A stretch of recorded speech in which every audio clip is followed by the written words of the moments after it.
میری آنکھ چوکیدار کے ہلانے سے کھلی۔ صاحب جانا ہے تو تیاری کرو، ابھی آدھا گھنٹہ ہے کراچی ایکسپریس میں۔ میں ہڑبڑا کے اٹھ بیٹھا اور میری نظر کلائی کی گھڑی پر گئی۔ 7:30 بجے ہیں، اچھا کیا تم نے جگا دیا۔ میری آواز پر نوری نے چادر سے سر نکالا اور دوپٹہ سر پر لے کر اٹھ بیٹھی۔ ہم دونوں نے ہاتھ منہ دھویا۔ باہر اس وقت رات کے مقابلے میں بہت چہل پہل تھی، 2 ٹی سٹال بھی کھل گئے تھے۔ چوکیدار نے چائے کے ساتھ ہمیں حلوہ پوری بھی لا کر دیا اور بتایا کہ یہ اس کی گھر والی ہر روز بناتی ہے۔ ناشتہ کرتے ہوئے نورین نے پوچھا، یہاں سے ہم کہاں جائیں گے؟ جہاں تقدیر لے جائے، اس کے سوا میں کیا کہوں؟ کس شہر کا نام لوں؟ میں نے کہا، کل رات جو تیز گام میں ہوا وہ اخبار میں بھی آیا ہوگا؟ میں نے مسکرا کے کہا، ابھی چند گھنٹے گزرے ہیں ان واقعات کو، خبر ملنے سے خبر کے شائع ہونے تک کتنا وقت لگتا ہے، اس کا انحصار پولیس پر ہے، اور اس بات پر کہ واقعہ کہاں پیش آیا ہے۔ لاہور، کراچی یا اسلام آباد کی خبر رات 12 بجے کی ہو تو صبح کی اخبار میں مل جائے گی، ورنہ خبر کا سفر سست ہوتا ہے۔ بعض اوقات خبر کی قبر بھی وہیں بنا دی جاتی ہے اور کسی کو پتہ نہیں چلنے دیا جاتا۔ وہ جیسے خیالوں سے نکل کے بولی، راحت کے قتل کی خبر تو بنی ہوگی؟ ہاں، سکھر کوئی گاؤں نہیں ہے، لیکن اس رات ایک بڑی خبر نے سب چھوٹی خبروں کو نگل لیا تھا۔ اس نے سوالیہ نظر اٹھائی۔ کون سی خبر؟ جس کا خالق آپ کا یہ خادم ہے۔ میں نے سینے پر ہاتھ رکھ کے سر جھکایا۔ جیل توڑ کے ڈاکوں اور دیگر قیدیوں کے فرار کرانے کی خبر۔ وہ بھی چھوٹے شہر کی خبر تھی، مگر اس جیل میں صرف سکھر کے قیدی نہیں تھے، خطرناک قیدیوں کو ادھر سے ادھر کر دیا جاتا ہے۔ میں نے بلوچستان میں مچ کی جیل دیکھی ہے، ویران ریگستان ہے چاروں طرف، کوئی بھاگ کے کہاں جائے گا۔ بڑے شہر کی بڑی خبروں کو مسالہ مل گیا ہے، ایسے میں چھوٹے شہر کی بڑی خبر بھی پیچھے رہ جاتی ہے۔ تمہارا مطلب ہے میرے بارے میں کچھ نہیں چھپا ہوگا؟ یار میں دیکھے بغیر کیا بتاؤں، قتل تو آج کل خبر ہی نہیں، ہر جگہ، ہر شہر، ہر قصبے اور ہر گاؤں میں وہی جھگڑے ہیں، زن، زر اور زمین کے۔ لوگ بھی انٹرسٹ نہیں لیتے اب۔ شاید کسی نے چٹپٹی بنا کے لگا دی ہو کہ دلہا کو قتل کر کے دلہن فرار، آشنا کی تلاش میں پولیس کے چھاپے۔ وہ چونکی۔ کیا مطلب؟ قتل کا شک سب سے پہلے کس پر ہوگا؟ سلمان نے تو کچھ نہیں کیا۔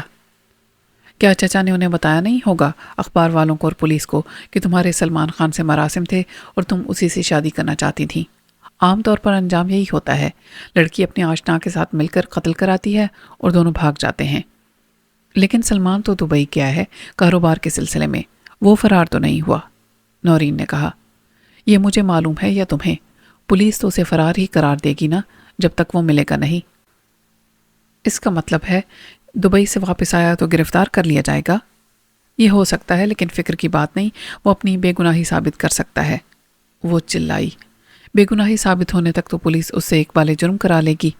میں نے کہا، چلانے سے کچھ نہیں ہوگا، تم اسے بچانا چاہتی ہو تو خود کو پولیس کے حوالے کر دو اور سچ بتا دو، میرے ساتھ خوار پھرنے کی کیا ضرورت ہے؟ مگر کیا اب اس کے بعد سلمان تمہیں بچائے گا، تم سے شادی کرے گا؟ وہ تو تمہیں کچھ بتا کے بھی نہیں گیا۔ میرا خیال ہے مجھ سے بھی جھوٹ بولا اس نے، وہ واقعی بھاگ گیا ہے اور اب لوٹ کے کبھی نہیں آئے گا۔ ایسا مت کہو خدا کے لیے۔ اس کی آنکھوں میں ایک دم سے آنسو امڈ آئے۔ دیکھو، حقائق سے نظر چرانے والے بے وقوف ہوتے ہیں اور وہی مارے جاتے ہیں، دیکھو خود کو، صرف اس پر بھروسہ کر کے تم نے کیا پایا؟ میں بھی جذبات میں مغلوب ہو جاؤں تو پھر عقل سے کام کون لے گا؟ میں نہ تم پر کوئی احسان کر رہا ہوں نہ سلمان پر، میں مجبور ہوں، تمہیں چھوڑ سکتا ہوں نہ یہ کہہ سکتا ہوں کہ ہمیشہ تمہارے ساتھ رہوں گا، اور ہم ایسے ہی بھاگتے رہیں گے۔ تمہارا احسان ہے مجھ پر، تم ہی نے مجھے بچایا ہے۔ سلمان نے واقعی بڑی زیادتی کی، مجھے بلایا اور خود بتائے بغیر نکل گیا۔ اب میں اس سے رابطہ بھی کروں تو کیسے؟ کسی سے رابطہ کیا تو سمجھو ہم پکڑے گئے، فون کال فوراً ٹریس کر لی جائے گی۔ میں نے اسے ڈرانے کے لیے کہا، ورنہ اپنی پولیس کی سراغ رسانہ صلاحیت کا مجھے اندازہ تھا، کوئی مخبری کری تو مجرم کو پکڑ لیتے ہیں، ورنہ سراغ لگانا انہیں نہیں آتا۔ سنو، کل پرسوں کے اخبارات اگر مل جائیں۔ کہاں سے مل جائیں؟ پرانے اخبار صرف اخبارات کے آفس سے ملتے ہیں، میں نے کہا۔ سکھر کے اخبارات میں خبر ضرور ملے گی اگر تم کوشش کرو۔ مجھے تو سکھر کے کسی اخبار کا نام بھی نہیں آتا، اور وہ ملے گا بھی صرف سکھر میں، یا شاید کسی لائبریری میں نے کہا۔ مجھے ڈر تھا کہ نورین کا تجسس یا خوف اسے اخبار دیکھنے پر اکسائے گا۔ کسی حد تک میں نے اس کا امکان کو ختم کر دیا تھا کہ وہ سکھر کے اخبار میں قتل کی خبر تلاش کرے اور اسے سلمان کی لاش دریافت ہونے کی خبر مل جائے۔ میں کافی حد تک اسے سلمان سے بدظن کرنے کی کوشش میں تھا اور کامیاب بھی ہوا تھا۔ خفا اور برہم وہ پہلے سے تھی کہ سلمان وعدہ کر کے نہیں آیا تھا، اور میں نہ جاتا تو وہ کہاں جاتی۔ میری ذمہ داری اور شرافت نے اسے یقیناً متاثر کیا تھا۔ اب میں اپنے منہ سے اپنی مردانہ وجاہت اور پرکشش شخصیت کی کیا تعریف کروں، لیکن سابقہ تجربات ایسے تھے کہ لڑکیاں مجھ سے متاثر ہو جایا کرتی تھیں۔ میرا ماضی کا ریکارڈ کوئی پاک بازی کی صنعت نہیں بنتا تھا۔ دل میں نے ایک بار لگایا تھا، مگر دل لگی کم نہیں کی تھی۔ اپنی پہلی محبت کو میں نہیں بھولا تھا، جو اب پرانی بات تھی، اتنی پرانی کہ اب نہ وہ خیالوں میں آتی تھی اور نہ خوابوں میں۔ یہ خبر ضرور آتی تھی کہ وہ دوسرے بچے کی ماں بن چکی ہے۔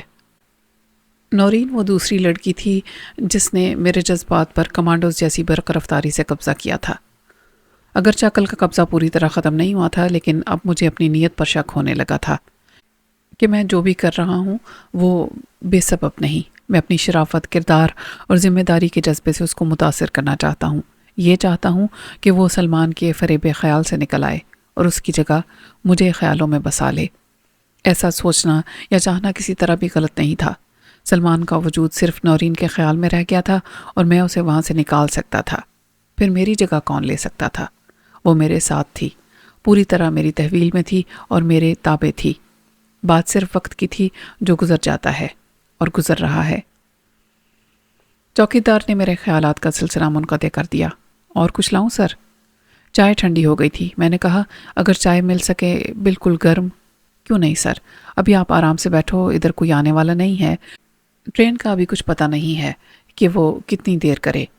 وہ چائے کے برتن سمیٹ کر باہر نکل گیا۔ نورین نے اپنے خیالات سے نکل کے پوچھا، خاور ان کی لاشیں تو اب تک اٹھا لی گئی ہوں گی؟ ظاہر ہے، میں نے گھڑی دیکھ کے کہا۔ دن چڑھے دیر ہوئی۔ وہ کیا نام تھا اس کا؟ آلو؟ بڑا عجیب لگتا تھا۔ میں نے کہا اصل نام تو علاء الدین تھا۔ نورین بولی، کیا وہ ہوش میں آنے کے بعد تمہارا نام نہیں بتائے گا؟ تمہیں اس سے خطرہ محسوس نہیں ہوتا؟ میں نے کہا نورین جان، خطرہ محسوس کیا تھا، اسی لیے ٹرین سے اتر گیا تھا۔ خطرہ تو اب بھی ہے۔ کیا لاہور یا کراچی کی پولیس مفرور قیدیوں کی گرفتاری کے لیے زیادہ مستعد نہیں ہوگی؟ میں نے کہا یاد رکھو، خطرہ ہمیشہ اور ہر جگہ ہی ہمارے ساتھ رہے گا، لیکن تمہاری بات غور طلب ہے۔ کیوں نہ ہم پہلے ہی اتر جائیں؟ پہلے کہاں؟ مجھے تو کچھ پتہ نہیں اس راستے کا۔ میں نے کہا لاہور سے پہلے ساہیوال یا اوکاڑا ہے۔ لاہور چھاؤنی کا اسٹیشن بھی ٹھیک ہے۔ اب یہ معلوم نہیں کہ تیز گام کا وہاں سٹاپ ہے یا نہیں۔ تم کسی کو جانتے ہو وہاں؟ اگر جانتا تب بھی اس سے دور ہی رہتا، لیکن تم اتنا آگے کی فکر مت کرو، پہلے ہم کہیں سیٹل ہو جائیں۔ اس نے اپنا بیگ میری طرف بڑھایا۔ اس میں جو نقد رقم ہے اور میرا زیور ہے یہ تم لے لو۔ میں ہنس پڑا۔ کیا کروں تمہارے زیور کا؟ پہن لوں؟ بابا ضرورت پڑے گی تو کہہ دوں گا، ابھی میرے پاس بہت ہے۔ اور یہ مت بھولو کہ تم میری ذمہ داری ہو، میں تمہاری ذمہ داری نہیں ہوں۔ اس لیے مجھے تمہاری فکر زیادہ ہے۔ میں کیا کروں گی، کہاں جاؤں گی اگر تم پکڑے گئے؟ چوکیدار پھر سے اندر آ گیا۔ لو صاحب، ایک دم تازہ اور گرم چائے لایا ہے آپ کے واسطے۔ میں نورین کے لیے اور اپنے لیے چائے اونڈیل رہا تھا کہ باہر والا دروازہ آہستہ سے چرچرا کے اندر کی طرف کھلا۔ شاید ہوا ہوگی، میں نے کہا اور نظر اٹھا کے دیکھا۔ دروازے سے نازی اندر آ گیا، وہ نازی جس کو میں نے چلتی گاڑی سے باہر کودنے پر مجبور کر دیا تھا۔ کیتلی کی ٹونٹی سے گرنے والی گرم چائے میرے ہاتھ پر گری، پھر نورین نے ایک چیخ ماری اور سلور کی کیتلی میرے ہاتھ سے گر گئی۔ نازی، میں نے کہا اور بے اختیار میرا ہاتھ اپنی پاکٹ سے ریوالور نکالنے کے لیے بڑھا۔ یہ تم ہو؟ وہ پلک چھپکائے بغیر میری طرف بڑھتا رہا۔ ہاں، ایسے مت دیکھو مجھے، میں نازی کا بھوت نہیں ہوں۔ یکلخت مجھے ہوش آ گیا۔ رک جاؤ، وہیں رک جاؤ ورنہ میں گولی مار دوں گا۔ وہ اسی طرح سوئے ہوئے شخص کی طرح چلتا گیا۔ ایک دفعہ تو مار چکے ہو، پھر مار دو، ڈرتے کیوں ہو؟ چلاؤ گولی۔ نورین نے میرا ہاتھ پکڑ لیا۔ نہیں خاور، گولی مت چلانا خدا کے لیے۔ وہ ہم سے چند قدم کے فاصلے پر رک گیا۔ کیوں روکتی ہو اسے بہن؟ میں اس کا مجرم ہوں، تمہارا شوہر ایسا ہی سمجھتا ہے، بدلہ لینا اس کا حق ہے۔ میں نے نفرت سے پھنکار کے کہا، تم ایک سفاک قاتل ہو۔ میری بھائی کی موت کا غم آج بھی تازہ ہے۔ میں نے اس کے بے گناہ خون کی قسم کھائی تھی کہ کسی قاتل کو زندہ نہیں چھوڑوں گا۔ میں مرنے کے لیے تیار ہوں، بس سزائے موت دینے سے پہلے میری ایک بات سن لو۔ مجھے 5 منٹ کی مہلت رحم کی بھیک سمجھ کے دے دو، اسے میری آخری خواہش سمجھ لو۔ نورین نے ایک دم میرے ریوالور والے ہاتھ کو پکڑ لیا۔ خدا کے لیے اس کی بات سن لو. یہ جھوٹا اور مکار شخص ہے، میں اس کو زندہ نہیں چھوڑ سکتا. میں نے اپنا ہاتھ چھڑانے کی کوشش کی مگر نورین نے اب میرے بازو کو گرفت میں لے لیا تھا اور بری طرح سے مجھ سے چمٹی ہوئی تھی. یہ ایک خطرناک صورتحال تھی. اگر گولی چل جاتی تو نورین کو بھی زخمی کر سکتی تھی. وہ بڑے اطمینان سے اپنی جگہ کھڑا تھا. دیکھو گولی چلے گی تو دوسرے لوگ آ جائیں گے، یہ قتل کر کے تم بچ نہیں سکتے. اچانک نورین نے میرے بازو پر کاٹ لیا تھا. اس کے باوجود میں نے ریوالور نہیں چھوڑا مگر اس کا رخ نیچے کی طرف رکھا. میں نے دوسرے ہاتھ سے نورین کے بال پکڑ لیے. چھوڑ مجھے الو کی پٹھی کتیا، میں نے اسے جھٹکے دے کے کہا. نورین کے دانت تو جیسے میرے گوشت میں گڑ گئے تھے. میں نہیں چھوڑوں گی. مارنا ہے تو مجھے مار دو. تم اس طرح کسی کو میرے سامنے قتل نہیں کر سکتے. تم اس کی بات تو سنو. وہ بہن کہہ رہا ہے، کتنی عاجزی سے کہہ رہا ہے. یہ سب اس کی ریاکاری ہے. اس سفاک قاتل کے لیے کسی رشتے کی اہمیت نہیں. خدا کے لیے چھوڑو مجھے، میں نے درد کی اذیت سے تڑپ کر کہا. اس نے ریوالور پر ہاتھ ڈال دیا. یہ مجھے دے دو. اس کی دیوانگی اور وحشت کے سامنے ہتھیار ڈالنے کے سوا چارہ نہیں تھا. جب اس نے لب کھولے تو اس کے ہونٹوں پر میری رگوں سے پھوٹنے والے خون کی لالی تھی. میری گرفت کمزور پڑ گئی تھی. ریوالور نیچے گرا تو اس نے اٹھا لیا. نورین کے سارے بال بکھر گئے تھے. میں نے اسے بڑی بے رحمی سے جھٹکے دیے تھے. اس کشمکش میں شانے پر سے اس کی قمیض بھی پھٹ گئی تھی. جب اس نے میری طرف دیکھا تو مجھے اس کی آنکھوں میں کسی آدم خور درندے جیسی وحشت دکھائی دی. پھر وہ چکرا کے گری اور میں نے اسے بڑی مشکل سے سنبھال کر صوفے پر لٹایا. وہ لمبے لمبے سانس لینے لگی. نازی پتھر کا بت بنا یہ سب کچھ پلک جھپکائے بغیر دیکھتا رہا. خاور، یہ تمہارا خون ہے. میں نے تمہیں زخمی کر دیا. نورین نے ایک دم سے میرا ہاتھ چوم لیا اور پھوٹ پھوٹ کر رونے لگی. معاف کر دو مجھے، میں نے تمہیں زخمی کر دیا. وہ اب شدید ہسٹیریا کے دورے کا شکار ہو چکی تھی. نورین مجھے کچھ نہیں ہوا، خود کو سنبھالو. دیکھو میں ٹھیک ہوں. مگر وہ میرے بازوؤں میں جھول گئی. نازی نے آہستہ سے کہا، اسے لٹا دو، یہ بھی ہوش میں آ جائے گی. میں نے اس پر ایک زہر آلود نگاہ کی. وہ اپنی جگہ پر سکون سے کھڑا مجھے دیکھ رہا تھا. میں نے نورین کو لٹا دیا. اس نے میز پر سے پانی کا گلاس اٹھایا اور جھک کر نورین کے منہ پر پانی کے چھینٹے مارنے لگا. اس کا منہ صاف کرو. نفرت اور انتقامی جذبات کی اس آگ کے باوجود جو مجھے جلا رہی تھی، میں نے گلاس اس کے ہاتھ سے لے کر نورین کے دوپٹے کا ایک کونا تر کیا اور آہستہ آہستہ اس کے ہونٹ صاف کرنے لگا.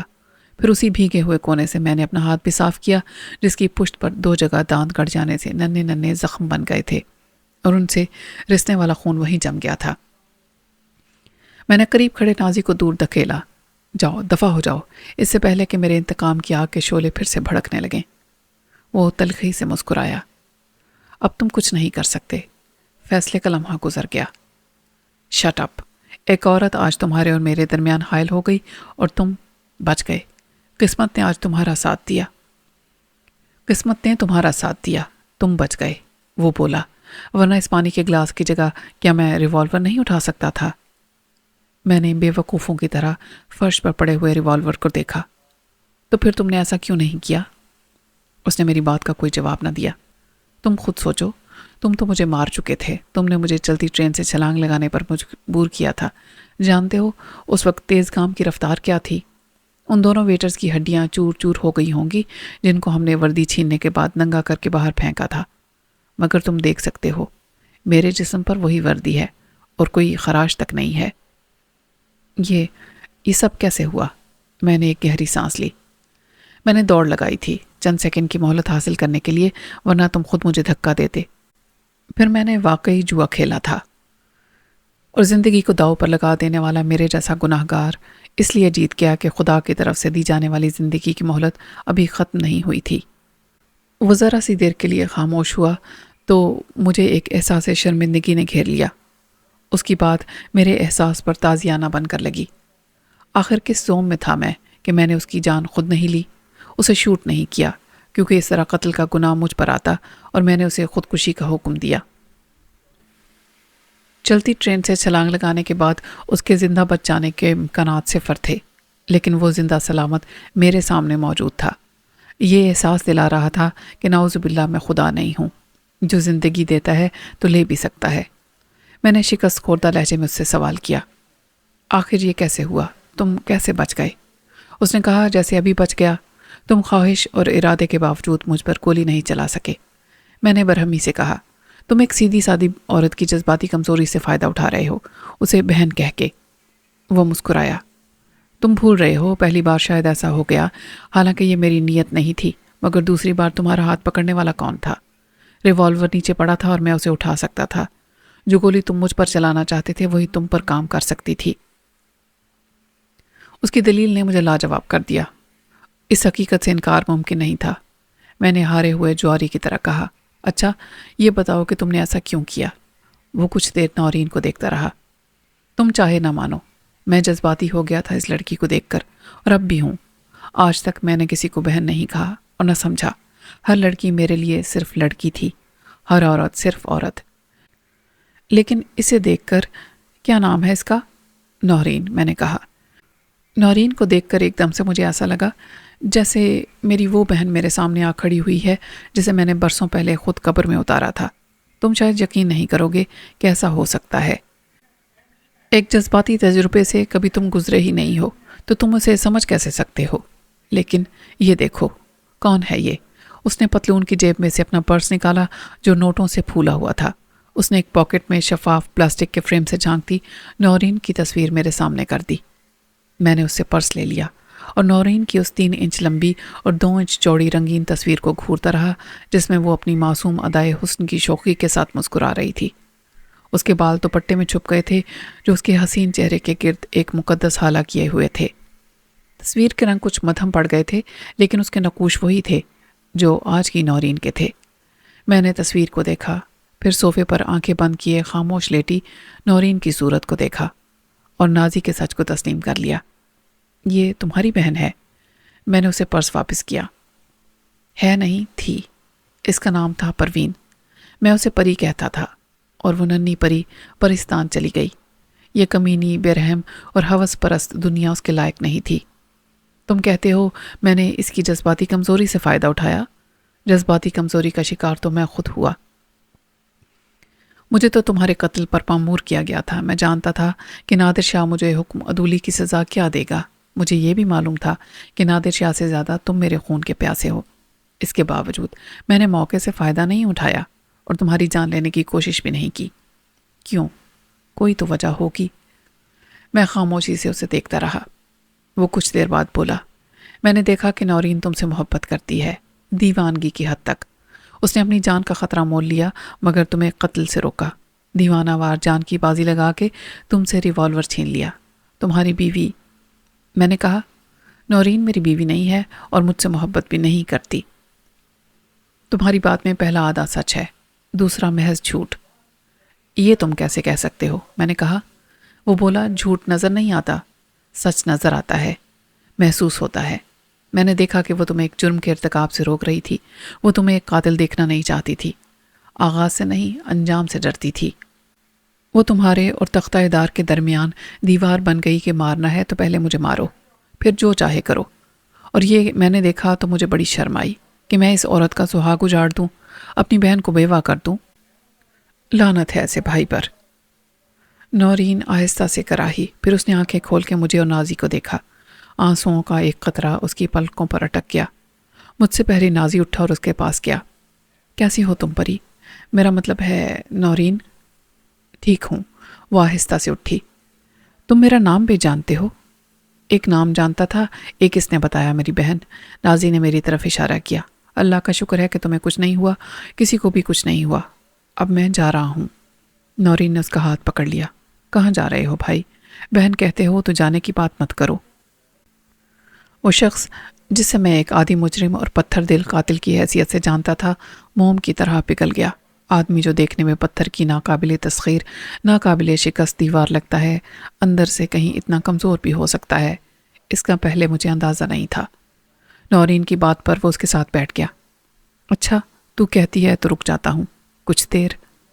کچھ دیر کیوں؟ آخر کہاں جانا ہے تمہیں بھائی؟ نورین نے کہا۔ کہاں جانا ہے؟ اس نے زیر لب دہرایا۔ یہ تو مجھے بھی معلوم نہیں، مگر جانا تو ہوگا۔ جانا تو تمہیں بھی ہے۔ یہ بھی تو ہو سکتا ہے کہ تم ہمارے ساتھ چلو، میں نے کہا۔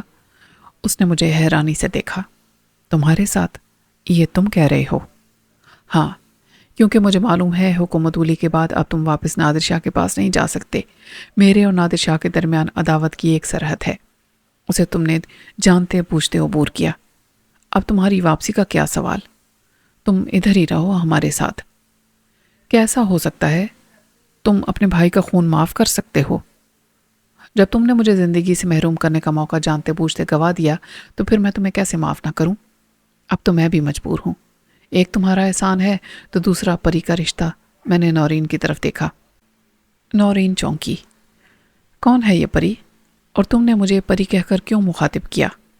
نازی نے پھر سے اپنا پرس نکالا اور تصویر دکھانے کے لیے نورین کے سامنے کر دیا۔ یہ ہے پری، میری بہن۔ نورین نے حیران ہو کر کہا، یہ تو میری تصویر ہے۔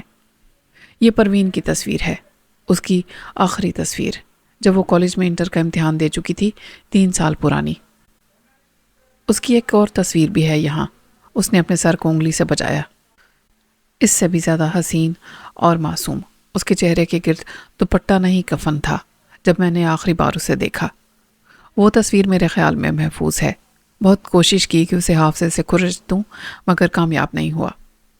کہاں جا رہے ہو تم لوگ؟ یہ سوال اتنا اچانک اور غیر متوقع تھا کہ میرے منہ سے نکل گیا، لاہور۔ اس لڑکی کے ساتھ؟ اگر یہ تمہاری بیوی نہیں ہے تو پھر کون ہے؟ وہ کچھ فکر مند ہو گیا۔ یہ میری ذمہ داری ہے، اس سے زیادہ میں ابھی تمہیں کچھ نہیں بتا سکتا۔ اس نے سر ہلایا۔ بہت بڑی بے وقوفی بلکہ خودکشی کرو گے تم لاہور جا کر۔ ریلوے اسٹیشن پر قدم رکھتے ہی تمہیں پولیس دھر لے گی۔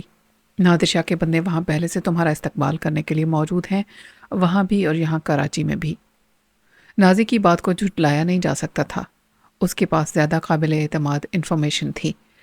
نورین نے کہا، یہی بات میں انہیں سمجھا رہی تھی، مگر یہ نہیں فرمایا تھا آپ نے کہ لاہور نہیں تو پھر ہمیں کہاں جانا چاہیے، میں نے کہا۔ نازی بولا، دیکھو اگر مجھ پر بھروسہ کرو تو یہ مجھ پر چھوڑ دو۔ میں اندر کا آدمی ہوں، تمہارے دشمنوں سے غداری کر کے تم سے آ ملا ہوں، لیکن ابھی ان کو اس بات کی خبر نہیں۔ میں نے نورین کی طرف دیکھا۔ یہ کیسے ہو سکتا تھا کہ وہ صالح صاحب کی حمایت نہ کرتی؟ اس نئے قائم ہونے والے رشتے کے معاملے میں میرے جذبات قدرے مختلف تھے۔ نورین نے کہا، تم بتاؤ بھائی، ہم کہاں محفوظ رہیں گے؟ مجھے نادر شاہ کے دماغ کا کچھ اندازہ ہے۔ وہ سوچے مغرب میں تو تم جاؤ مشرق میں۔ جب تک اسے معلوم ہوگا کہ نمک حرام نازی اس کا ساتھ چھوڑ چکا ہے، میں اسے مس گائیڈ کر سکتا ہوں۔ بلکہ ابھی میں اسے بتا سکتا ہوں کہ وہ لاہور جانے کے لیے ہی تیز کام پر سوار ہوا تھا، ملک عبد القیوم کے نام سے، اور اس کے ساتھ ایک بوڑھی عورت تھی۔ اس کی چاچی ہوگی یا خالہ؟ نورین ہنسنے لگی۔ کیا میں کسی کی چاچی یا خالہ لگتی ہوں؟ نازی صرف مسکرایا۔ میں بتاؤں گا کہ وہ اچانک خانپور پر اتر گئے تھے۔ اور تمہارے باس علاؤدین عرف آلو کے بیان کا کیا ہوگا؟ اس نے کہا ہوگا نازی تو مارا گیا۔ ظاہر ہے جھوٹا تو وہ بنے گا۔ میں تو 100% زندہ ہوں اور باس کی ہدایت کے مطابق دشمنوں کے پیچھے لگا ہوا ہوں۔ میں بھی خانپور میں اتر گیا تھا، لیکن یہاں سے وہ غائب ہو گئے۔ میں ان کا پتہ چلا لوں گا۔ نادر شاہ کے سامنے ایک بیان آلو کا ہوگا اور ایک اطلاع میری جانب سے۔ یقین کرنے کے لیے وہ تصدیق کرے گا۔ اس چوکیدار سے ضرور پوچھا جائے گا، وہ بتا دے گا کہ ہاں، ایک مرد اور ایک برقع پوش عورت رات کو ریسٹ ہاؤس میں رکے تھے۔ یہ نہیں معلوم کہ کہاں گئے۔ ہم اسے کہہ چکے ہیں کہ کراچی ایکسپریس آئے تو ہمیں سوار کرا دے، میں نے کہا۔ گولی مارو کراچی ایکسپریس کو، میں پہلے نکلتا ہوں، مجھے تمہارے ساتھ جاتے کوئی نہ دیکھے۔ جیسے تم یہاں رکے تھے میں بھی رک گیا تھا، نازی نے کہا۔ میں نکل کے باہر جاتا ہوں، تم 10 منٹ کے بعد آؤ۔ نورین نے پوچھا، آخر ہم کہاں جائیں گے؟ اس نے نورین کے سر پر ہاتھ رکھا۔ پری، بھائی پر بھروسہ رکھو، وہ تجھے کبھی غلط جگہ پر نہیں لے جائے گا۔ پھر وہ باہر نکل گیا۔ نورین اور میں کچھ دیر چپ بیٹھے صورتحال میں اس ڈرامائی تبدیلی پر غور کرتے رہے۔ نورین شاید میرے گرین سگنل کے انتظار میں تھی، لیکن میں فیصلہ کر چکا تھا۔ میں نازی پر اعتماد کر سکتا تھا، اس کی وجہ کتنی بھی جذباتی کیوں نہ ہو۔ میری عقل تسلیم کرتی تھی۔ 10 منٹ کے بعد میں نے باہر جا کر دیکھا تو چوکیدار کا کہیں پتہ نہ تھا۔ ایک ٹی سٹال والے نے بتایا کہ وہ اپنے کوارٹر کی طرف گیا ہے، اس کی بیوی کی طبیعت کچھ ٹھیک نہیں۔ میں چوکیدار کی واپسی کا زیادہ دیر انتظار نہیں کر سکتا تھا۔ نازی نے مجھے 10 منٹ کے بعد باہر ملنے کا کہا تھا۔ میں 15 منٹ کے بعد سوٹ کیس لے کر نکلا اور ٹی سٹال والے کو 500 روپے دیے کہ میری طرف سے چوکیدار کو دے دے۔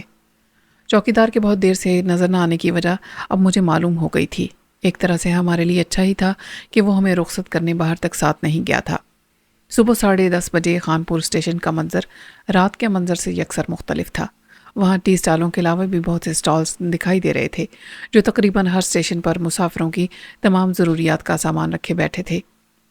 ہم اسٹیشن سے باہر نکلے تو ایک اخبار فروش صدا لگاتا اخبار لہراتا سامنے آ گیا۔ نورین نے مجھ سے پوچھے بغیر ہی اسے روک لیا۔ کون کون سے اخبار ہیں؟ اخبار والے نے 3-4 نام لیے جو سب ملتان سے شائع ہونے والے اخبارات تھے۔ کراچی کا جنگ، ڈان یا ایکسپریس کوئی نہیں؟ وہ مایوسی سے بولی۔ کراچی اور لاہور وغیرہ کے اخبارات سب دیر سے آتے ہیں۔ نورین نے اچانک ہی پوچھ لیا۔ سکھر تو قریب ہے، سکھر کا اخبار ہے کوئی؟ سکھر؟ آپ نام بتاؤ، میرے پاس تو کوئی نہیں، مگر شاید بازار میں مل جائے۔ وہ آگے بڑھ گیا۔ نورین نے سکھر کے 3 اخبارات کے نام لیے جو سب غیر مانوس تھے۔ ظاہر ہے انہیں صرف مقامی ریڈرشپ میسر تھی، وہ ہر جگہ مل نہیں سکتے تھے۔ یہ کیا طریقہ ہے؟ تم جیسی برقع پوش عورتیں ہاکر سے یوں بات نہیں کرتی، مجھ سے کہا ہوتا۔ اچھا اب کہہ رہی ہوں، بازار میں کسی اسٹال سے پوچھنا۔ باہر کا منظر اس وقت بہت مختلف تھا۔ تانگا سٹینڈ پر 6-7 تانگے ساتھ ساتھ کھڑے تھے اور ان کے پائلٹ ایک درخت کے نیچے ہلکا بنائے ایک ہی حکے سے اسموکنگ کا شغل کر رہے تھے۔ پھر ایک تانگا جھومتا جھامتا آیا جس میں 3 تانگوں کی سواریاں لدی ہوئی تھیں۔ ایک گھوڑا شاید انہیں اپنی قوت ارادی سے کھینچ رہا تھا۔ میری نظریں نازی کو تلاش کر رہی تھیں۔ وہ ایک ڈبے کے ساتھ نمودار ہوا۔ ڈبہ عین ہمارے سامنے آ کر رکا تو نازی نے بڑی مستعدی سے اس کا دروازہ کھولا اور کہا بیٹھو، اور ہمارے بیٹھتے ہی سلائڈنگ ڈور کو کھینچ کے ایک دھماکے سے بند کر دیا۔ ڈبہ مقامی زبان میں سوزوکی ہائی روف کیری تھا جو میں نے کئی شہروں میں سنا۔ اس وقت میں نے ڈبے کی سخت غیر آرام دہ اور تنگ جگہ والی سیٹ کو نظر انداز کر دیا۔ نازی ہم کہاں جا رہے ہیں؟ نازی سے پہلے حد درجہ لاغر اور لمبے ڈرائیور نے اپنا چھت سے لگنے والا سر گھمایا اور میں نے اس کی 9:15 بجانے والی 6 انچ لمبی کلف لگی مونچھوں کو دیکھا۔ اپنے یار کے ڈیرے اور کہاں؟ بس اب آپ بے غم ہو کر بیٹھو، بھرجائی سے بولو شیشے بند کر کے بے شک برقع ہٹا دے۔ کھڑکی بند کی تو دم گھٹ جائے گا، نورین نے کہا اور فوراً سامنے سے برقع اٹھا دیا۔ بھائی کہیں اخبار کا سٹال نظر آئے تو پوچھنا سکھر کے اخبار ہیں، اگر پچھلے 2-3 دن کے مل جائیں۔ پائلٹ نے دوبارہ سر گھمایا۔ بھرجائی؟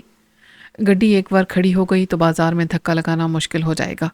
اخبار اندر والے بازار میں ملتا ہے، ہم باہر سے جا رہے ہیں۔ نورین کو مایوسی اور مجھے خوشی ہوئی۔ نہ جانے کیوں اب مجھے ایک عجیب سی بے اطمینانی کی خلش محسوس ہو رہی تھی۔ میں 100% مطمئن نہیں تھا کہ یوں نازی پر اندھا اعتماد کر کے میں نے عقل مندی کا ثبوت نہیں دیا۔ ایک بھرا ہوا ریوالور میں نے نورین کے بیگ میں رکھوا دیا تھا، دوسرا میری جیب میں تھا، لیکن میں جانتا تھا اگر خدا نخواستہ میں کہیں محصور ہو گیا تو یہ اسلحہ میرے کام نہیں آئے گا۔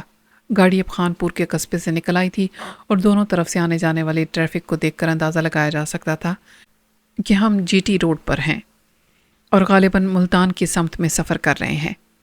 رات بھر کی تکن اور نیند کی کمی اب نورین کے ساتھ مجھ پر بھی اثر انداز ہو رہی تھی۔ نورین تو کچھ دیر بعد مجھ پر گر کے سنبھلتی رہی اور بالآخر میرے سہارے پر سو گئی۔ میں نے بہتر سمجھا کہ اسے پوری سیٹ پر لٹا دوں اور خود پیچھے والی سیٹ پر چلا جاؤں۔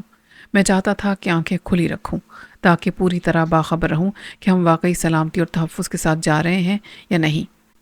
لیکن وہ محاورہ پہلی بار درست ثابت ہوا کہ نیند تو سولی پر بھی آ جاتی ہے۔ میری نیند اس وقت کھلی جب خود نازی نے مجھے ہلا کے اٹھایا۔ اٹھو یار، کیا بھوکے سوئے رہو گے؟ میں ہڑبڑا کے اٹھ بیٹھا۔ ہماری لگژری کوچ سرے راہ کسی کیفے ڈی پھونس کے سامنے کھڑی تھی۔ کلفدار مونچھوں والا پائلٹ بڑی مستعدی سے سیاہ بان والی ایک جھلنگا چارپائی پر جا کے لیٹ گیا تھا اور برقعے میں روب پوش نورین نیچے کھڑی تھی۔ میں نے کلائی کی گھڑی دیکھی تو سپہر کے 2:30 بج رہے تھے۔ ہم تقریباً 3-3.5 گھنٹے کی مسافت طے کر چکے تھے اور نہ جانے کہاں تھے۔ بیشتر چارپائیوں پر ٹرک ڈرائیور حضرات براجمان تھے۔ ایک بس جیسی چیز کی قید سے رہا ہونے والے دیہاتی مسافر بھی لنچ بریک سے مستفید ہو رہے تھے۔ نازی بھی ڈرائیور والی چارپائی پر پاؤں سمیٹ کے بیٹھ گیا۔ درمیان میں ایک میز تھی، اس کے دوسری طرف والی چارپائی میرے اور نورین کے حصے میں آئی۔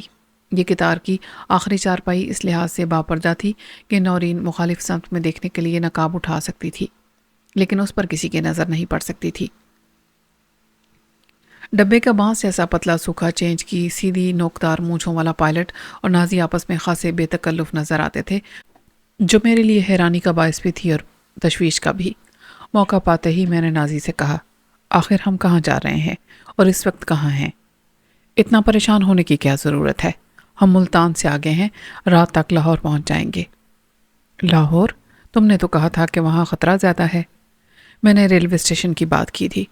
اب ہم مضافات میں قیام کریں گے، رائے ونڈ سے بھی پہلے۔ وہاں کیا ہے؟ میرا مطلب ہے کسی کا گھر ہے؟ اپنا ہی سمجھو، اس سے زیادہ محفوظ جگہ ہم سب کے لیے کوئی نہیں ہو سکتی۔ میں نے باس کو تو بتا دیا ہے کہ چودھری فرید اور اس کی ہم سفر واپس کراچی جانے والی گاڑی میں سوار ہو گئے ہیں۔ مجھے پتہ چلا ہے۔ اس نے پوچھا نہیں کہ تم خود کہاں ہو؟ میں نے بتا دیا کہ وہ مجھے ڈاج کر کے نکل گئے، لیکن میں ان کے پیچھے ہوں۔ ہو سکتا ہے وہ چالاکی کریں اور راستے میں پھر کہیں اتر کے پٹڑی بدل لیں۔ نازی کی وضاحت بظاہر تسلی بخش تھی۔ شاید میرے دماغ میں فطور تھا کہ شک اور بے اطمینانی کا کیڑا بدستور بلاتا رہا۔ یہ ٹیلی فون کے کھمبے جیسا ڈرائیور تمہارا دوست ہے؟ نام کیا ہے اس کا؟ چھوٹو، پرانا سنگی ہے، بیلی ہے۔ اب بتا نہیں سکتا کہ بچپن اور پھر جوانی میں ہم نے مل کر کیا کیا کارنامے سر انجام دیے۔ یہ مجھے چھوٹے قد کی وجہ سے لمبو کہتا تھا۔ یہ خانپور میں کیا کر رہا تھا؟ یہ وہیں رہتا ہے۔ خانپور کی سواریاں صادق آباد، بہاولپور اور ملتان تک لے جاتا ہے۔ میرے کہنے سے لاہور جا رہا تھا، مگر ظاہر ہے کرایہ لے گا، نازی نے کہا اور اٹھ کے چھوٹو کے ساتھ جا بیٹھا۔ نورین نے شکایتی انداز میں کہا، تم کچھ ضرورت سے زیادہ پریشان نہیں ہو؟ میں نے بگڑ کر کہا، پریشان ہوں تو کس کی وجہ سے، کس کے لیے؟ اپنی فکر نہیں ہے مجھے۔ تمہیں زیادہ بھروسہ ہے اس نئے رشتے کے بھائی پر تو اسی کے ساتھ چلی جاؤ۔ میں ایسے اندھا اعتماد نہیں کر سکتا۔ خواہ تمہارا سگا بھائی ہوتا، یہ تو دشمن ہے تھا۔ وہ روحانسی ہو گئی۔ تانے کیوں دیتے ہو؟ میں نے تو مجبور نہیں کیا تھا کہ اس کی مانو۔ مجھے کہاں سے کہاں لے آئے؟ بھروسے سے، اور اب کہتے ہو کہ جہاں چاہو جاؤ۔ اف، خدا کے لیے اب یہاں ٹسویں بہانے مت بیٹھ جانا۔ Okay, I am sorry. کبھی پریشانی میں کوئی بات منہ سے نکل جائے تو معاف بھی کر دیا کرو۔ سفر کے اگلے مرحلے کا آغاز ہوا۔ رات 8 بجے آبادی کے آثار روشنیوں کی صورت میں نمودار ہوئے تو چھوٹو نے مجدہ سنایا کہ لاہور آ گیا۔ ڈبہ پھر بھی چلتا رہا۔ بڑی سڑک چھوڑ کے دوبارہ چھوٹی سڑک پر مڑا، پھر ایک گلی سے گزرا اور گلی جہاں ختم ہوئی وہاں ایک مکان کے سامنے رک گیا۔ اس کچی پکی اور نئی پرانی بستی کی گلی میں یہ آخری مکان تھا۔ اس کے بعد کھیت نظر آ رہے تھے۔ میں ایکشن کے لیے تیار ہو گیا۔ اب چھوٹو یا لمبو کی دستک پر دروازہ کھلنے کے بعد کون آتا ہے اور ہمیں کیسے اندر لے جاتا ہے، یہ دیکھنا ضروری تھا۔ مگر ہوا یوں کہ نازی نے دروازے میں پڑا ہوا قفل ایک چابی سے کھولا اور اندر جا کے لائٹ جلانے کے بعد بولا، آ جاؤ اندر، اسے اپنا ہی گھر سمجھو۔ میں نے اس دعوت کو نیم دلی سے قبول کیا، یعنی نورین کو اندر بھیج دیا اور نازی سے کہا کہ وہ سامان لے جائے۔ نازی نے ہمیں اپنا کمرہ دکھا دیا۔ اس میں ہمارا سامان رکھ دیا گیا اور نورین اکلوتے تخت نما بیڈ پر برقع اتارے پریشان اور خوفزدہ سی بیٹھی تھی۔ میں اس کے ساتھ بیٹھ گیا۔ ٹیک اٹ ایزی، ابھی تک ہم محفوظ ہیں اور اللہ نے چاہا تو۔ میری بات مکمل ہونے سے پہلے وہ میرے کندھے پر سر رکھ کے پھوٹ پھوٹ کر رونے لگی۔ یہ میں کہاں آ گئی؟ نازی اچانک نمودار ہوا۔ کیا بات ہے پری، پریشان کیوں ہو؟ اسے اپنے بھائی کا گھر سمجھو۔ میں نے کہا چلو اٹھو، جا کے فریش ہو جاؤ، ہاتھ منہ دھو کے کپڑے بدلو، کب سے نہیں بدلے۔ ہاں، میں کچھ کھانے کے لیے لاتا ہوں، ساری فکریں بھول جاؤ۔ تمہارے میرے کسی دشمن کا خیال بھی یہاں تک نہیں پہنچ سکتا۔ ابھی کچھ کھا پی لو، صبح چھوٹو چلا جائے گا تو بات کریں گے۔ وہ کچھ دیر کے بعد آیا تو اس کے سامان کے ساتھ 2 بھرے ہوئے تھیلے تھے۔ میں کچھ اور چیزیں بھی لے آیا ہوں، اب کون بار بار جا کے بازار سے ہر چیز لائے؟ چائے تو خود بنا کے پی لے، برتن بھانڈے سب موجود ہیں۔ نازی نے کھانا ہمارے ساتھ کھایا۔ فرش پر ایک دری تھی اور میں نے فیصلہ کر لیا تھا کہ اس پر اپنا تکیہ رکھ کے سو جاؤں گا۔ نورین کے لیے چارپائی تھی اور اس پر بستر بھی بچھا ہوا تھا۔ کھانے کے بعد اسے چائے کی طلب محسوس ہوئی تو نورین نے کچن کا جائزہ لیا اور اطلاع دی کہ چائے بنائی جا سکتی ہے اور صبح کا ناشتہ بھی کہیں سے لانے کی ضرورت نہیں۔ اگر میں کوشش کروں تو سو جاتا، لیکن چائے پینے کے بعد نورین نے وہ سوال کر دیا جو اس کے ذہن میں اب تک کلبل آ رہا تھا، مگر اس کا جواب فرصت اور مہلت مانگتا تھا۔ نازی بھائی، تمہاری جو بہن پری تھی ایک ہی بہن تھی؟ نازی نے سر ہلایا۔ ہم 2 ہی تھے، مگر جب میری ماں کا انتقال ہوا تو وہ بہت چھوٹی تھی۔ میری عمر 20 سال اور وہ تھی 8 سال کی، مجھ سے 13 سال کم۔ پھر اسے میں نے پالا بیٹی کی طرح۔ کیوں؟ تمہارا باپ بھی تو ہوگا، خاندان کے دوسرے لوگ۔ دوسرے لوگ، وہ تلخی سے بولا۔ دوسرے تو دوسرے ہی ہوتے ہیں جب باپ اپنا نہ بنا۔ میری ماں بڑی دکھی رہی۔ وہ پہلے کام کرتا تھا کراچی شپ یارڈ میں ڈیلی ویجز پر، دہاڑی پر مزدوری کرتا تھا، مگر ادھر ادھر سے اچھی کمائی کر لیتا تھا۔ شپ پر آنے جانے والوں سے کچھ اینٹ لیتا تھا، کچھ سودے کراتا تھا، کبھی خود بھی کچھ منگوا لیتا تھا۔ پھر اسے نہ جانے کہاں سے نشے کی لت پڑ گئی۔ جیسا کہ ہوتا ہے، نشے نے اسے نچوڑ لیا۔ وہ مزدوری کے لائق نہ رہا تو وہیں بھٹکتا رہا۔ لوگ ترس کھا کے تھوڑا بہت دیتے رہے، مگر کب تک؟ اس نے چوری چکاری شروع کی تو اس کا داخلہ KPT کی حدود میں بند کر دیا گیا۔ ماں پہلے ہی TB کی مریض تھی، مگر علاج ہو رہا تھا اور جاری رہتا تو کسی دن صحت یاب بھی ہو ہی جاتی، مگر آمدنی بند ہو گئی تو ہم سب مشکل میں گھر گئے۔ یہ غنیمت ہوا کہ مکان اپنا تھا، ناجائز تجاوزات میں آتا تھا، مگر پھر کچی آبادی میں آ گیا۔ وہاں کی عورتیں گھروں میں کام کرنے جاتی تھیں، ڈیفینس اور کلفٹن کی طرف۔ میری ماں بھی جانے لگی، لیکن اس کی صحت ایسی مشقت کی اجازت کہاں دیتی تھی۔ پھر جیسے ہی اس کی کھانسی پر گھر والوں کو شبہ ہوتا، وہ اسے بے عزت کر کے کوڑی کی طرح گھر سے نکال دیتے۔ TB کی ماری ہمارے گھر میں بیماری پھیلانے آ گئی۔ باپ کو نشے کی لت لے کر بیٹھ گئی۔ وہ کئی بار پکڑا گیا اور ایک دن تھانے میں تشدد سے مر گیا۔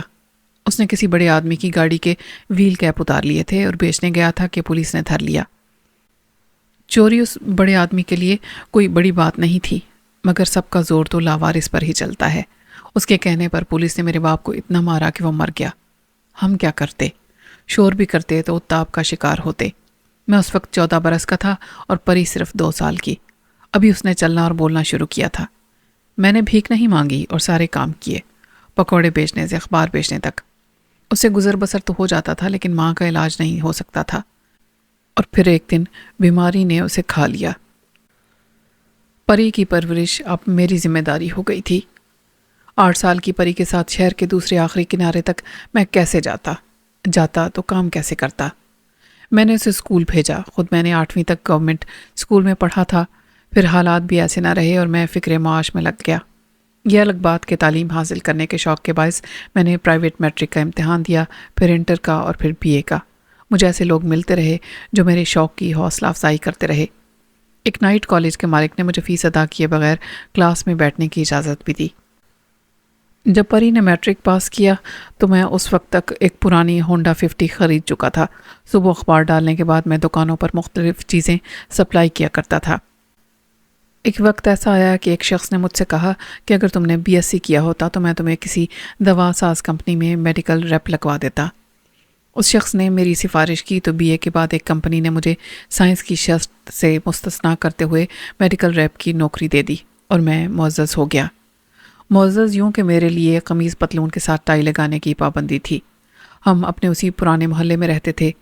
اکثر محلے دار اس ترقی کو اچھی نظر سے دیکھتے تھے اور ہمارا خیال رکھتے تھے، لیکن ہم سے حسد کرنے والے بھی کم نہیں تھے۔ جب پری گھر میں ہوتی تھی تو مجھے اس کی فکر نہیں ہوتی تھی۔ پڑوس کی ایک عورت رات تک اس کے پاس رہتی تھی۔ وہ جوان ہو گئی تھی، اور جب میں نے اسے کالج میں داخل کرایا تو مجھے اندازہ ہوا کہ صرف مجھے ہی وہ بہت خوبصورت نہیں لگتی۔ فرسٹ ایئر میں ہی وہ کالج کی لڑکیوں میں ہونے والا مقابلہ حسن جیت گئی، اور اس نے خوشی سے دمکتے چہرے کے ساتھ مجھے بتایا کہ سال بھر وہ کالج کی بیوٹی کوئین کہلائے گی۔ یہ اعزاز اسے دوسرے سال بھی حاصل ہوا۔ وہ مجھے بتاتی تھی کہ مقابلے میں پچھلے سال 50 لڑکیاں تھیں تو اس سال ان کی تعداد 100 ہو گئی تھی۔ سب کا حسد سے برا حال تھا۔ ان مقابلوں کے ججز میں ایک بیوٹی پارلر کی مالک، ایک فیشن ڈیزائنر کے علاوہ ایک TV پروڈیوسر بھی ہے، تو میں نے پری کو مقابلے میں حصہ لینے سے روک دیا، لیکن اس کے حسن کے چرچے ہونے لگے تھے۔ اس TV پروڈیوسر نے اسے ایک سیریل میں رول کی پیشکش کی، مگر میں نے پری کو سختی سے منع کیا، اسے سمجھایا کہ اس چکر میں نہیں پڑے، ورنہ شوبز میں صفائی، بدنامی اور خواری کے کچھ نہیں ملتا۔ مگر شکاری جال پھیلا چکے تھے، ان کی نظریں پری پر تھیں۔ ایک چینل کی خاتون مالک نے اسے طلب کیا اور پھر مجھے بلایا۔ انہوں نے مجھے یقین دلایا کہ ان کے چینل پر ایسی کوئی بات نہیں، وہ خود عورت ہے، چنانچہ اس بات کا خاص خیال رکھتی ہے کہ کسی کی عزت پر حرف نہ آئے۔ میں ان کی باتوں میں آ گیا۔ دراصل میں نے دیکھ لیا کہ شاید اب پری کو روکنا میرے لیے ممکن نہیں ہوگا۔ وہ میری اجازت کے بغیر بھی کانٹریکٹ سائن کر لے گی۔ یہ تو ہر لڑکی کا خواب ہوتا ہے، عزت، شہرت، دولت، گلیمر کی دنیا کی چکا چوند۔ پری جیسی لڑکی کے لیے سب سے بڑا جال پیسہ تھا، اور وہاں پیسے والے شوقین مزاج ہی راج کرتے تھے۔ ایک لڑکی ردی اخبار کے لفافے بنا کر جوان ہوئی تھی۔ 50,000 روپے کے کانٹریکٹ کو ٹھکرانے کا حوصلہ وہ نہیں کر سکتی تھی۔ مجھے نہیں معلوم کہ آگے چل کر وہ کتنی بڑی ماڈل یا سٹار بنتی، کتنی بدنامی یا کتنا پیسہ کماتی۔ اس کی دولت اس کا حسن تھی، اور یہی حسن اس کا دشمن ثابت ہوا۔ سیریل کی 2 قسطوں کی ریکارڈنگ ہو چکی تھی اور میں دیکھ رہا تھا کہ پری کی دلچسپی پڑھائی میں کم ہو رہی ہے۔ میں نے اجازت دیتے وقت شرط عائد کی تھی کہ وہ کالج نہیں چھوڑے گی، مگر ریکارڈنگ اور ریہرسل کے چکر میں کالج چھوٹ گیا۔ اس نے مجھ سے صاف کہہ دیا کہ وہ انٹر کے سالانہ امتحان کے لیے وقت نہیں نکال سکتی۔ میں خفا ہوا، چیخا، چلایا، مگر اس پر اثر نہیں ہوا۔ ماں باپ اپنی اولاد پر سختی کر سکتے ہیں، میں صرف بھائی تھا، اور سچ بات تو یہ ہے کہ میں نے ہی اسے لاڈ پیار میں بگاڑا تھا۔ مجھے یہ بھی اندازہ ہو رہا تھا کہ اس محلے کے لوگ اس کے بارے میں کیا باتیں کرنے لگے ہیں۔ اس کا حلیہ، لباس، میک اپ، وقت بے وقت آنا جانا، مختلف لوگوں کے ساتھ کاروں میں دکھائی دینا۔ وہ کہتی تھی کہ کاریں اسٹوڈیو کی ہیں اور سب کو گھر سے لاتی لے جاتی ہیں، مگر یہ غلط تھا۔ وہ پروڈیوسر کے علاوہ ایکٹرز کے ساتھ بھی پھرتی تھی۔ ایک دن اس نے خود ہی کہا کہ بھائی، اب ہم اس محلے میں نہیں رہیں گے، ہمیں کیا ضرورت ہے اس غلیظ ماحول اور گندی ذہنیت والے لوگوں میں رہنے کی، اب ہمیں کوئی مجبوری نہیں۔ اور میں نے اس کی بات سے اتفاق کیا، کیونکہ خود میں ڈسٹریبیوشن کے کام میں اچھا کما رہا تھا اور سوچ رہا تھا کہ کوئی پرانی کار لے لوں تو پری کو بھی آنے جانے کی آسانی ہو جائے۔ مگر کار ان گلیوں میں کیسے آتی جہاں سے میری موٹر سائیکل بھی مشکل سے گزرتی تھی۔ اس بات کے چند دن بعد ہی پری غائب ہو گئی۔ وہ ریکارڈنگ کے لیے گئی تھی مگر واپس نہیں آئی۔ میں نے رات تک اس کا انتظار کیا، پھر اسٹوڈیو جا کے پوچھا تو انہوں نے لا علمی کا اظہار کر دیا اور کہا شوٹنگ تو 2 بجے ہی ختم ہو گئی تھی، وہ 3 بجے چلی گئی تھی۔ میں ساری رات موٹر سائیکل لیے پھرتا رہا، میرا دل کسی انہونی کے خیال سے لرزتا رہا۔ بدنامی میں پہلے سے ہی برداشت کر رہا تھا، اب مجھے ڈر تھا کہ میں پری کو کھو دوں گا۔ وہ بہت سیدھی اور بھولی بھالی تھی، یا مجھے لگتی تھی۔ ابھی میں پولیس کے پاس جانے سے ڈر رہا تھا۔ وہ بھی 24 گھنٹے سے پہلے کسی کی گمشدگی کی رپورٹ نہیں لکھتے۔ لڑکی کے معاملے میں ان کی قیاس آرائیاں شرمناک اور اشتعال انگیز ہوتی ہیں۔ اگلے روز میں اس چینل کے دفتر گیا۔ میں نے پروڈیوسر سے لے کر چینل کے مالک تک ہر ایک کو دھمکی دی کہ میں ان کے خلاف کیس کر دوں گا۔ وہ بڑے اثر و رسوخ والے لوگ تھے، چاہتے تو مجھے جوتے مار کے نکال دیتے، مگر انہوں نے مجھے سمجھایا کہ ایسے بدنامی کے کام وہ نہیں کرتے جن سے ان کا کام چلتا ہوا رک جائے۔ ایکٹر، ایکٹریسز سب آتے ہیں اور اپنا کام کر کے چلے جاتے ہیں۔ آج تک نہ کوئی غائب ہوا ہے اور نہ ہی کسی نے چینل کے خلاف کیس کیا ہے۔ انہوں نے یہ بھی کہا کہ میں اپنی بہن کو فرشتہ اور باقی دنیا کو شیطان نہ سمجھوں۔ رپورٹ لکھوانے میں وہ میری مدد کر سکتے ہیں، لیکن اس سے کچھ ہوگا نہیں۔ مجھے چند روز خاموشی سے انتظار کرنا چاہیے۔ میں پاگل ہو گیا تھا، بار بار ہسپتالوں کے چکر لگاتا یا مردہ خانے دیکھتا۔ چند روز کے بعد عید تھی۔ ایک دن میں گھر آیا تو مجھے دروازے کے نیچے سے اندر ڈالا ہوا لفافہ ملا۔ اس پر کسی گمنام شخص نے مجھے ایک انتہائی روح فرسا اطلاع دی تھی۔ اس نے کہا تھا کہ وہ بھی اسی سیریل میں کام کر رہا تھا جس میں پروین تھی، مگر اس کا رول بہت غیر اہم اور مختصر ہے۔ وہ ایک ایکسٹرا ہے۔ وہ شوٹنگ کے بعد گھر جانے کے لیے نکلا تھا اور بس کے انتظار میں کھڑا تھا کہ اس نے پروین کو اسٹوڈیو سے نکلتے دیکھا۔ وہ شاید سڑک پر کسی ٹیکسی کا انتظار کر رہی تھی جب ایک پیجیرو آئی جس کے سیاہ شیشے تھے۔ 2 لوگ گاڑی سے اترے اور پلک جھپکتے میں پری کو گاڑی میں ڈال کر لے گئے۔ اس نے گاڑی کا نمبر لکھا تھا اور یہ اندیشہ ظاہر کیا تھا کہ نمبر غلط بھی ہو سکتا ہے۔ اس نے کہا کہ یہ اطلاع وہ کسی اور کے ذریعے پہنچا رہا ہے کیونکہ وہ اپنی ہینڈ رائٹنگ بھی چھوڑنا نہیں چاہتا۔ وہ بہت غریب آدمی ہے۔ پجیرو جیسی گاڑیوں میں راہ چلتے لڑکیاں اٹھانے والے بہت طاقتور اور بارسوخ لوگ ہوتے ہیں۔ ظاہر ہے اس نے اپنا نام بھی نہیں لکھا تھا۔ میں یہ پرچہ لے کر تھانے گیا تو تھانے دار نے قرا کر کہا، پاگل کے بچے، معلوم ہے یہ کس کی گاڑی کا نمبر ہے؟ میں نے کہا معلوم ہوتا تو سیدھا اس کے پاس نہ چلا جاتا۔ تھانے دار نے کہا سیدھا گھر چلا جا، خیریت چاہتا ہے تو مجھے رپورٹ لکھ کے اپنی نوکری نہیں گنوانی۔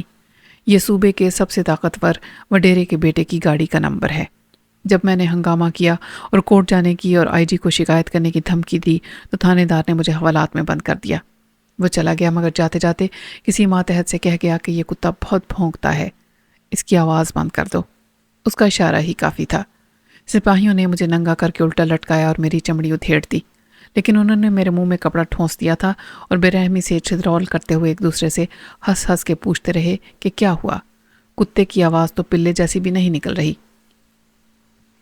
صبح تھانے دار آیا۔ اس نے مجھے کمرے میں اپنے پاس بٹھا کر کہا، میں نے تمہارے بارے میں اور تمہاری بہن پروین کے بارے میں معلومات لی ہیں۔ تمہاری بات 100% درست ہے۔ یہ واقعہ دیکھنے والے اور بھی بہت چشمدید گواہ ملے ہیں، لیکن میں کیا کروں؟ میں بہت چھوٹا افسر ہوں۔ میرا اختیار تم جیسے لوگوں پر چلتا ہے۔ اس کے خلاف تو خود DIG صاحب بھی کچھ نہیں کر سکتے۔ وہ ایسی بے وقوفی کریں تو دوسرے دن ان کا ٹرانسفر اندرون سندھ کر دیا جائے۔ اسے تو سیشن کورٹ بھی سزا نہیں دے سکتی۔ سزا تو دور کی بات، ان کی ضمانت نہ لے تو اس کا بھی ٹرانسفر ہو جائے۔ تم کس قانون کے چکر میں ہو؟ جو کتابوں میں لکھا ہے۔ پاگل ہو تم؟ میں نے کہا، تھانے دار صاحب، آپ کو مجھ سے اتنی ہمدردی کیوں ہے؟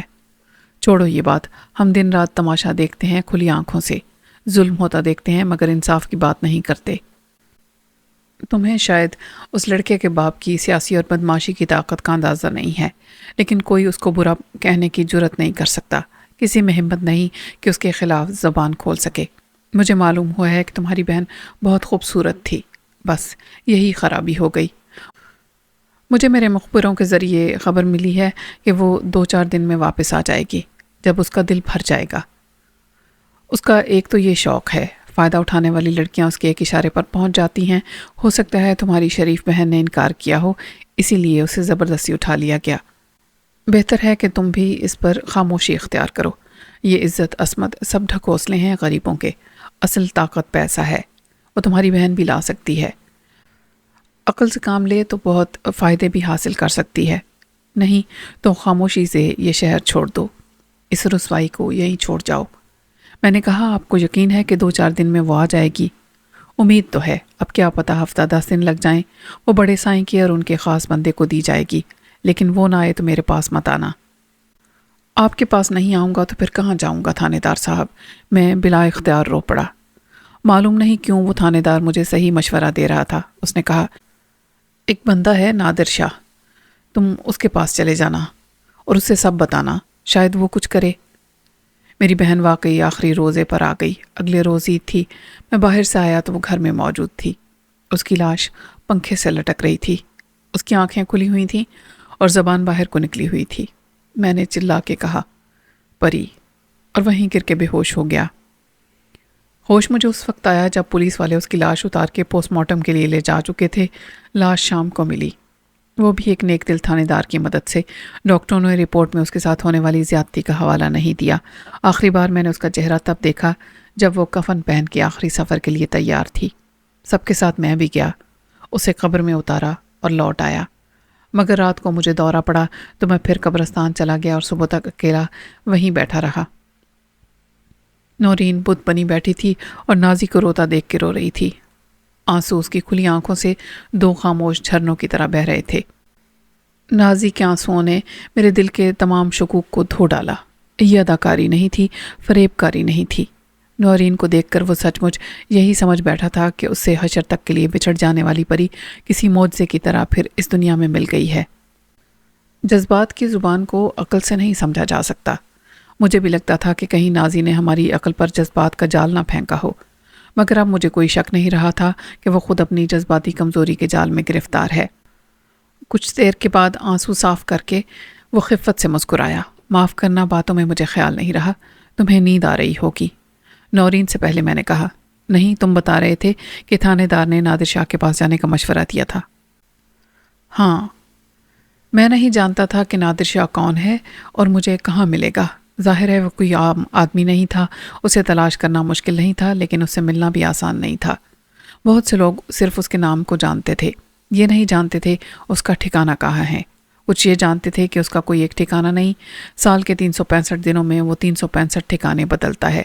وہ کسی دیو مالائی کردار کی طرح تھا، خوف، دہشت، طاقت اور بربریت کے ساتھ رحم دلی اور سخاوت کا پیکر، جس سے منسوب واقعات بھی نیکی بدی کا تضاد تھا۔ بالآخر میں اس تک پہنچنے میں کامیاب رہا۔ ایک دن میں اکیلا پیدل جا رہا تھا کہ ایک جیپ میرے پاس رکی جس میں صرف ڈرائیور تھا۔ اس نے میرا نام لیے بغیر کہا، نادر شاہ نے بلایا ہے تمہیں، بیٹھو۔ میں اس کے ساتھ بیٹھ گیا اور جیپ مختلف راستوں سے گزرتی کم آمدنی والے لوگوں کے علاقے میں ایک چھوٹے سے 80 گز کے مکان کے سامنے رک گئی۔ میں نے ڈرائیور کی طرف دیکھا اور بولا، بیٹھے کیوں ہو؟